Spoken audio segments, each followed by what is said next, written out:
Everyone.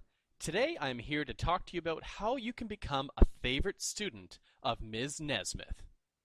I know that many of you may have her as your teacher in French or in American history next year, so I figure I should tell you the best things that you can do as a student to fall into her good books. You do not ever want her to get mad at you because you will never be forgiven and will end up like Mr. McLean, shunned for 10 years and not able to ever communicate, let alone make eye contact with this remarkable young teacher. First of all, I'm not sure if you know, but Ms. Nesmith is really into cats. And I mean really. She considers her cats to be her children, and she currently has 3 of them. Can you imagine living with 3 cats? Yikes! Talk about a bad stink from the kitty litter.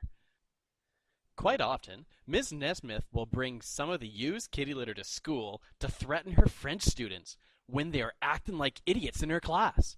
But that is a story for another day. Believe me, you'll want to hear it.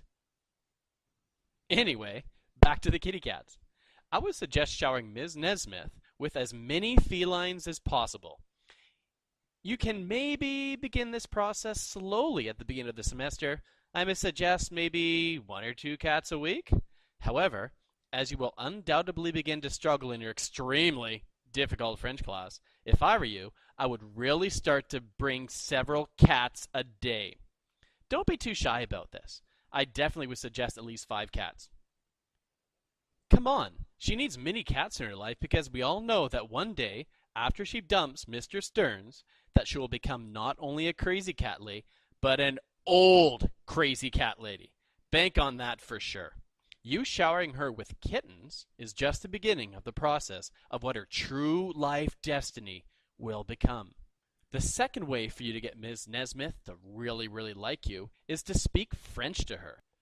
She absolutely loves when people speak this language to her, and she's never critical when people misspeak the French language. That is how she fell in love with Mr. Stearns. Here's the story. It's really interesting. The first day, when they met, they were working together at the concert hall. Ms. Nesmith was wondering who this awkward guy was that kept staring at her.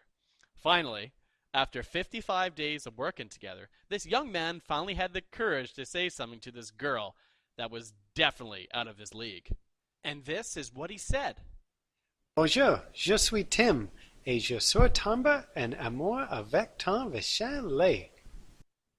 Ms. Nesmith looked at him with rage and smacked him in the face and kicked him in the shin and stormed off.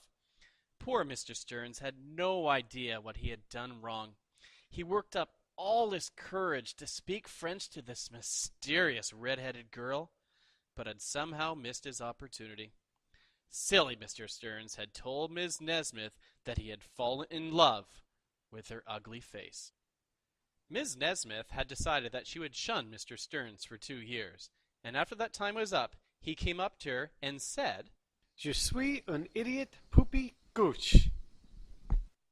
She replied and said, You are a silly poopy diaper? It was at that moment she realized that Mr. Stearns was just some goofy guy that had no idea how to speak French, and that he was just trying to impress her. The next day they were married and have lived happily ever after ever since. Anyway, so try to speak French to Ms. Nesmith, and if you make a mistake, don't worry. She'll only shun you for about 2 years. So by the time you're done grade 11, the 2 of you will be dear friends and will have a lifelong friendship. The third and final way to get Ms. Nesmith to think you are her favorite student is to talk Netflix with her. She currently owns the world record of watching 92 hours straight of Netflix, viewing over a weekend. If you do the math, there's not even that many hours in a weekend. So that is just amazing. Let's recap that. That was 92 straight hours. 92 straight hours. 92 straight hours!